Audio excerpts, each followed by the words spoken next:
자, 우리 지금 조작적 조건 형성을 계속 보고 있습니다. 스키너의 조작적 조건 형성과 연관성이 있는 것 첫 번째, 유관계약입니다. 유관계약을 우리가 수반성 계약이다 라고 했어요. 수반성 계약이다. 자, 이거는 협정이다 라고 했어요. 협정. 자, 어떠한 행동을 하게 되면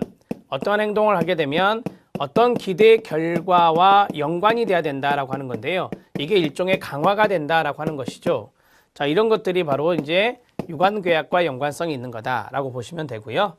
자, 그 다음에 두 번째, 자기 통제, 그 다음에 자기 강화. 자기가 바람직한 것을 하도록 하기 위해서 어떤 컨트롤, 통제를 하는 것이니까 이런 것들과 연관성이 있고요. 그 다음에 자극 통제입니다. 자극 통제는 선행 자극에 대한 통제입니다. 선행 자극을 통제하는 것이다. 이렇게 보시면 돼요. 바람직한 행동을 하는 경우와 바람직하지 못한 행동을 하는 경우 선행 자극의 통제가 좀 달라졌죠. 그 다음에 교란이 있었습니다. 교란.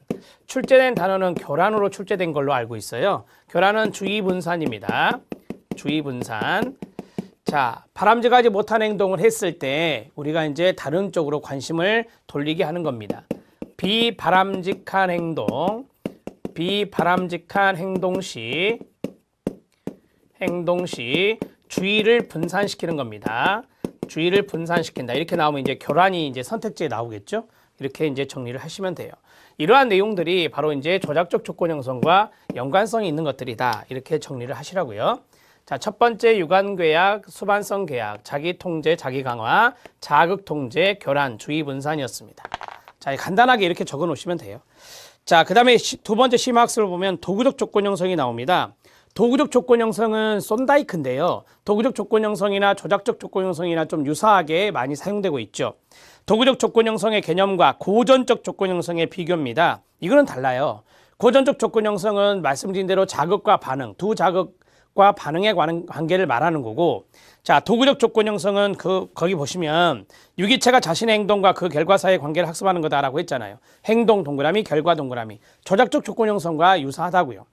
어떤 행동이 학습될지 여부는 그 행동의 결과가 무엇이냐에 좌우됩니다. 인간은 좋은 결과를 가져다 주는 것을 추구하고 반대로 나쁜 결과를 가져다 주는 것을 피하게 되는 겁니다. 고전적 조건 형성과 도구적 조건 형성과의 비교. 자, 거기 2번 있죠. 2번 별표를 쳐주시기 바랍니다. 고전적 조건 형성은 불수의적이다, 비자발적이다 라고 했어요. 이걸 수동적이라 하죠. 그 다음에 대부분의 인간 행동은 수의적, 자발적이다 라고 했습니다. 자, 고전적 조건 형성에 대한 내용이고요. 그 다음에 고전적 조건화는 동물로부터 어떤 반응을 인출하는 겁니다. 수동적으로 끄집어내는 거예요. 이런 것들이 인출을 하지만 도구적 조건화는 동물이 방출하는 겁니다. 스스로 자발적으로 방출해내는 반응에 의존합니다. 자, 이렇게 정리를 하시면 되는데요. 간단하게 좀 적어보겠습니다. 고전적 조건화, 고전적 조건화, 그 다음에 도구적 조건화, 도구적 조건화. 여기 있는 내용만 가지고 이야기를 좀 해볼게요. 자, 고전적 조건화는 파블로프와 연관성이 있다라고 했고요. 자, 파블로프. 여기는 이제 쏜다이크입니다. 쏜다이크가 도구적 조건화에 해당됩니다.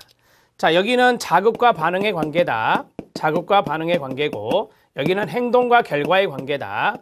행동과 결과의 관계다. 이렇게 정리할 수 있습니다. 자, 여기는 수동적이다 라고 말씀드렸죠. 수동적이다, 그 다음에 불수의적이다, 그 다음에 비자발적이다, 비자발적이다. 자, 그 다음에 자동적이다 이런 말도 쓰죠. 자동적이다 이런 말도 씁니다.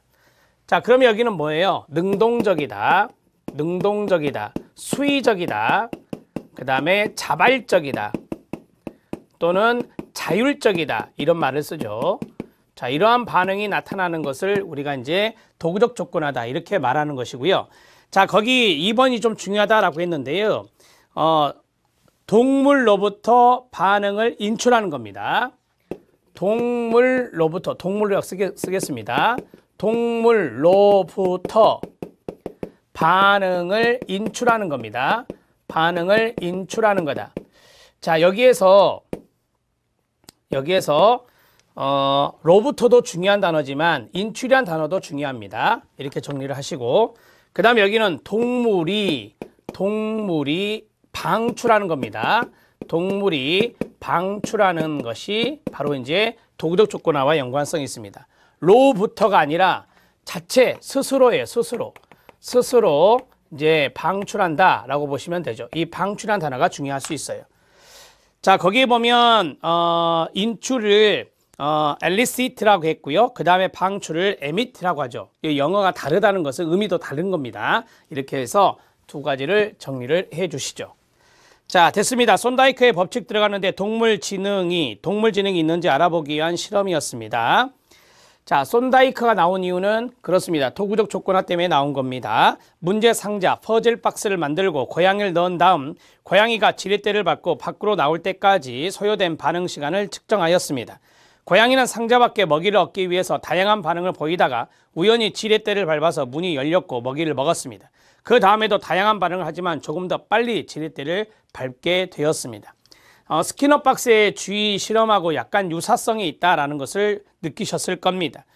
자, 거기 4번을 보면 시행이 반복됨에 따라 시행이 이제 계속해서 반복됐겠죠. 자, 고양이가 지렛대를 밟고 바깥쪽으로 나오는 반응 시간이 더욱더 짧아졌다라고 하는 것입니다. 자, 그 다음에 시행착오 학습이 있는데요. 시행착오 학습, 반복을 계속 했었잖아요. 이런 것들은 이제 일종의 시행착오라고 말할 수 있습니다. 고양이의 문제 해결 방법이라 볼 수 있는데요. 여러 가지 반응을 임의적으로 해보다가 그중 어느 하나가 문제 해결되면 그 반응이 여러 번의 시행에 걸쳐서 점진적으로 습득하는 식의 학습을 우리가 시행착오라고 많이 하죠. 시행착오 학습. 그 다음에 고양이는 지렛대를 밟는 것과 문이 열린 것 사이의 관계성을 획득한 것은 아닌데 그 이유는 문제 해결에 대한 통찰을 했다면 그 후부터는 일정하게 문제 해결 방법을 사용해야 하지만 고양이는 문제 해결 행위의 수행은 느리고 점진적으로 향상이 되었습니다. 우리가 이제 통찰이라는 것은 퀼러의 침팬지 실험에서 인지학습에 나오는 거예요. 통찰학습. 그런데 여기는 이제 손다이크의 도구적 조건 형성이잖아요. 이거는 인지학습이 아니에요. 손다이크 이론은 인지학습이 아니거든요. 그래서 통찰이 이루어진 것은 아니다. 이렇게 생각하시면 되겠고요. 고양이의 다양한 반응은 약화되는 대신에 정확한 반응이 강화됨으로써 학습이 이루어지게 되는 겁니다. 여러 번 시행착오를 해서 어떤 것을 한번 했을 때 거기에 대해서 이렇게 하면 되구나라고 해서 점진적으로 느리게 문제를 해결해 나가더라 이 말입니다. 두 번째는 효과의 법칙입니다. 반응 후에 수반되는 결과가 바람직한 것이면 그 반응이 나타날 확률이 증가되고요. 결과가 바람직하지 않으면 확률은 감소된다라고 하는 것입니다. 효과가 있는 것들, 좋았던 것들은 이제 반응을 하겠죠. 이제 반응이 나타날 확률이 증가되겠죠. 그렇지 않은 것은 이제 감소되는 거고요. 고양이는 문제 해결을 위해서 생각하거나 이해할 필요가 없고 어떤 반응 후에 보상이 오면 그 반응이 더욱더 잘 수행될 뿐이에요. 이걸 효과의 법칙이라고 이야기합니다. 그 다음에 연습의 법칙입니다. 연습의 횟수나 사용 빈도가 많을수록 결합은 강화되겠죠. 횟수가 적거나 사용되지 않을 때는 결합이 약화된다는 것을 말 그대로 연습의 법칙이라고 말합니다. 준비성의 법칙입니다. 학습하는 태도나 준비와 관련하여 그러한 준비 자세가 되어 있을수록 결합이 용이하고 그렇지 못할 때에는 결합이 약화된다라고 하는 것입니다. 중다 반응입니다. 모든 학습에서 일어나는 첫 번째 단계, 첫 번째 반응이 문제 해결을 하지 못하면 다시 다른 반응을 시도한다는 것이 여러 가지의 반응, 중다 반응이라 해요. 어떤 반응이 문제를 해결될 때까지 유기체는 활동을 계속하는 경향이 있습니다. 위에서 말씀드렸던 내용들과 연관성이 있죠. 자, 여기 이제 법칙 정도 이게 간단하게 판선해 놓으실 필요가 있습니다. 손다이크의 도구적 조건화의 원칙입니다. 자, 퍼즐 박스라고 하는 고양이 실험을 했어요. 고양이 실험을 했는데 고양이 실험에서 첫 번째는 시행착오 학습이었습니다. 시행착오 학습. 자, 시행착오 학습의 원리입니다. 여기에서 조심해야 될 것은 통찰이 아닙니다. 깨달음, 즉 인지라고 하는 것이 아니라 그냥 시행착오에 의해서 점진적으로 이루어지는 학습이다 라고 보시면 된다 그 말입니다. 이 대목을 좀 조심하시고요. 자, 두 번째 효과의 법칙이 있었습니다. 효과의 법칙. 결과가 이제 좋았을 때는 이제 수행을 할 것이고 확률이 높아질 것이고 그렇지 않을 때는 확률이 감소한다라고 하는 것을 말하는 것이고요. 그 다음에 세 번째가 연습의 법칙입니다. 연습의 횟수가 좀 이렇게 많을수록 효과가 있다라고 하는 것이고요. 네 번째는 준비성, 태도, 준비성의 법칙. 이것도 효과를 위해서는 준비성이나 태도가 갖추어져 있을수록 좋다. 그 다음에 중다 반응이라고 하는 것이 있었습니다. 여러 가지 반응을 수행한다. 여러 가지 반응을 보인다라고 하는 것을 이야기하는 것이죠. 자, 간단하게 이런 노트가 좀 필요하다. 조심해야 될 것은 이 부분이에요. 통찰, 인지에 해당되는 것은 아니라는 것을 정리하시면 됩니다. 기출문제 확인학습을 보시면요. 헐과 손다이크, 스키너, 기능주의적 관점의 강화 이론가 분들인데요. 그 다음에 기능주의 학습 이론 이런 것들이 쭉 나옵니다. 기출문제에 해당되는 부분들을 여기에 좀 넣어드렸어요. 여기에 이제 이 내용이 들어간 것은 우리가 손다이크와 스키너를 지금 보고 있기 때문에 여기에 좀 넣어드렸고, 자, 기능주의 관점의 강화 이론가 분들이 이제 시험에 출제가 된 거예요. 그래서 제가 이제 기능주의가 뭐고 구조주의가 뭐고 이런 것들을 조금 넣어드렸습니다. 팁으로. 자, 그럼 보시죠. 헐과 손다이크, 스키너입니다. 기능주의 관점의 강화 이론가. 그 자리에 형광펜 밑줄 쫙 그어주시고요. 첫 번째 헐은요, 신행동주의라고 합니다. 뒤에 나올 거예요. 신행동주의는 강화란 욕구 감소이며 강화인이란 욕구를 감소시켜줄 수 있는 자극이라는 구체적인 표현을 했습니다. 자, 헐의 이제 신행동주의, 이거는 추동 이론과 연관성이 있거든요. 이제 그래서 어떤 욕구의 감소, 강화적인 측면이 욕구의 감소고, 강화인이라고 하는 것은, 강화인자라고 하는 것은 욕구를 감소시켜 줄 수 있는 어떤 자극, 이런 것들이 바로 강화인자다, 이렇게 말합니다. 자, 손다이크는 강화란 만족스러운 또는 혐오적인 상태라고 이야기를 했어요. 자, 만족스러운 또는 혐오적인 상태를 강화라고 손다이크는 제시를 했고, 스키너는 강화인은 반응 비율을 증가시키는 어떤 것이라는 다소 추상적인 표현을 했었습니다. 자, 여기에서 우리는 기억할 것은 그 학자들이 말한 게 중요한 게 아니라 기능주의 관점의 강화 이론가예요. 기능주의적 관점의 강화 이론가. 자, 여기서 중요한 것은 두 개예요. 이 기능주의라고 하는 거, 밑에 이제 기능주의가 나오죠. 기능주의에 보면 이제 제임스가 대표적인 학자가 되는데, 기능주의 관점의 강화 이론가들이 누구냐? 바로 헐이라는 신행동주의 학자와 신행동주의 학자와 그 다음에 스키너, 그 다음에 손다이크가 여기에 해당된다. 이렇게 정리를 하시면 됩니다. 자, 이분도 강화를 이야기했고, 이분도 강화를 이야기했고, 이분도 강화를 이야기했다. 그래서 강화는 뭐고 강화는 뭐고 이런 식으로 나오는 거예요. 그래서 강화 이론가들이다, 이렇게 정리합니다. 자, 두 번째 기능주의 학습 이론을 보면, 자, 첫 번째에서 중요한 것은 윌리엄 제임스를 좀 알아놓으시고요. 그 다음에 의식의 기능과 작용, 그 자리에 형광펜 밑줄 치세요. 의식의 기능 또는 의식의 작용, 이런 것들에 초점을 두었다라고 하는 겁니다. 의식을 요소로 환원할 수 없으며, 자, 우리가 요소를 강조했던 게 구조주의 이론이거든요. 그래서 의식이라고 하는 것을 요소로 환원할 수 없으며, 의식은 환경과의 관계에서 끊임없이 생성, 소멸하는 과정이라고 봅니다. 인간의 의식은 하나의 통일체로 기능하며 다윈의 진화론의 영향을 받았으며, 인간의 행동에 적응해 나가는 정신적 기능을 연구 대상으로 한 학습 이론이 바로 기능주의라고 말할 수 있습니다. 자, 내성법이란 거 많이 들어보셨죠? 내성법은 구조주의에서 강조했던 것인데, 이 내성법, 즉 자신의 마음속에 일어나는 것을 가만히 생각해보는 그러한 것들을 내성법이라는데, 이 내성법을 기능주의에서는 아예 무시하진 않았어요. 어느 정도 인정을 했다, 이렇게 정리할 수 있겠습니다. 자, 밑에 각 이론의 개요가 있습니다. 첫 번째 구조주의, 마음의 구조, 즉 마음의 기본 요소에 대한 이 연구를 중심으로 분트라든지 그의 제자인 스피어만, 티치너, 이런 사람들이 주창했던 겁니다. 이런 것은 이제 구조주의는 내성법을 아주 중요시 여겼죠. 그래서 내성법과 실험 많은 심리학의 방법으로 간주했습니다. 내성법의 형광펜 밑줄. 자, 마음의 구조를 봤다. 그래서 구조주의라고 하는데요. 마음의 어떤 기본 요소, 마음에는 어떤 기본 요소들이 있다. 그 요소들을 연구했던 것이 바로 구조주의다, 이렇게 보시면 되고요. 분트라든지 거기 나온 티치너 정도만 기억하시면 됩니다.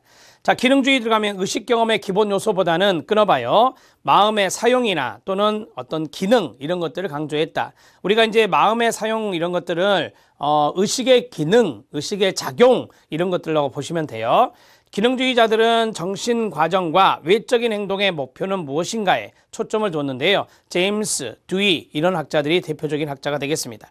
행동주의입니다. 심리학의 연구 대상은 그 다음에 가로, 관찰 가능하고 측정 가능한 사건, 즉 외적인 행동으로 제한해야 한다, 가로 닫고 이렇게 이제 주장했던 것이 바로 왓슨과 스키너의 행동주의가 됩니다. 형태주의입니다. 형태주의는 우리가 게슈탈트라고 하죠. 쓰세요. 게슈탈트라고 합니다. 자, 지각된 내용을 하나의 전체로 통합하고 우리가 이제 전체적인 것들, 전체적인 부분들을 우리가 독일어로 게슈탈트 이렇게 말해요. 형태, 전체 이런 것들이 바로 게슈탈트가 됩니다. 자, 지각된 내용을 하나의 전체로 통합하고 분리된 자극을 의미 있는 유형으로 통합하고자 하는 경향을 강조한 학파입니다. 베르타이머, 코프가, 큘러 이런 사람들에 의해서 창시가 되었는데요. 베르타이머 정도만 아시면 됩니다. 정신분석입니다. 인간 행동을 결정하는 요소로서 무의식의 동그라미, 무의식에서의 동기와 갈등의 중요성을 강조한 학파입니다. 프로이트, 지그문트 프로이트에 의해서 시작되었죠. 행동의 밑바닥에는 성격에 기인한 기본적인 역동성이 있으므로 정신역동 또는 정신역학이라고도 합니다. 정신분석까지 말씀을 드렸습니다. 자, 이것들은 여러분들이 뭐 참고적으로 쭉 보시면 될 것 같아요. 여기에서 이제 기능주의 이런 거 쭉 들어간 이유는 이것 때문에 넣었습니다. 이거 기능주의 관점의 어떤 강화 이론가들이 출제가 돼서 기능주의 이론이 어떤 것인지 그런 것들을 좀 설명을 해 드린 거고요. 자, 기능주의, 구조주의. 자, 기능주의는 제임스가 대표적인 학자고 여기는 분트가 대표적인 학자가 됩니다. 여기는 마음의 기능 또는 의식의 기능, 마음과 의식의 기능, 그 다음에 어떤 작용 이런 것들에 좀 신경을 썼다면 이것은 이제 마음의 요소, 마음의 기본 요소, 구조, 즉 기본 요소들에 대해서 연구를 했다. 구조에 대해서 연구를 했다. 이렇게 정리를 하시면 되겠습니다. 자, 기능주의 관점의 강화 이론에서 이걸 파생시켜서 쭉 빼드렸는데요. 한 가지 더 말씀드리면 내성법이라고 하는 것이 있다. 자신의 마음속을 어떤 곰곰이 생각해 보는 그러한 방법이 내성법이라 할 수 있는데요. 이 내성법을 어느 정도 인정했고요. 어느 정도 인정했고 여기는 내성법을 중시한 겁니다. 이건 내성법을 중시한 것이 바로 구조주의다. 이렇게 간단하게 두 가지 정도 정리를 해 주시죠. 자, 됐습니다. 스키너의 조작적 조건화 이론을 보겠습니다. 스키너의 조작적 조건화 이론에서 이제 좀 출제되었던 지문들을 쭉 깔아드렸는데요. 첫 번째, 스키너는 일찍이 심리학은 행동의 연구를 통해서만 과학성이 보장될 수 있다는 왓슨의 입장에 지지를 했다 했죠. 위에서 학습은 행동 변화의 과정이라고 정의를 내렸습니다. 학습은 행동 변화의 과정, 거기에 밑줄 쫙 그어주세요. 자, 학습이라고 하는 것은 행동을 변화시킨다, 바람직한 행동으로 수정시킨다라고 생각을 하시면 돼요. 앞에서 계속해서 조작적 조건화 그 이야기했습니다. 학습된 행동의 특성에 관한 그의 신념은 학습자의 내적 상황은 거의 무시하고 끊어요. 자, 외부로부터 제공되는 조작적 조건, 이게 뭐예요? 강화입니다. 자, 외부로부터 주어지는 게 강화라든지 벌이라든지 이런 것이 중요한 거 아닙니까? 따라서 외부로부터 제공되는 조작적 조건의 원리에 기초를 두고 있었다. 그래서 조작적 조건 형성이라 한다. 자, 스키너의 관점에서 볼 때 학습이란 곧 행동이다. 학습이란 곧 행동이다. 그 자리에 밑줄 쫙 그어주세요. 행동주의 이론이니까 학습 이론에 해당되는 행동주의적 학습 이론이에요. 정확히 말하면 행동주의적 학습 이론이 바로 스키너가 여기에 해당될 수 있잖아요.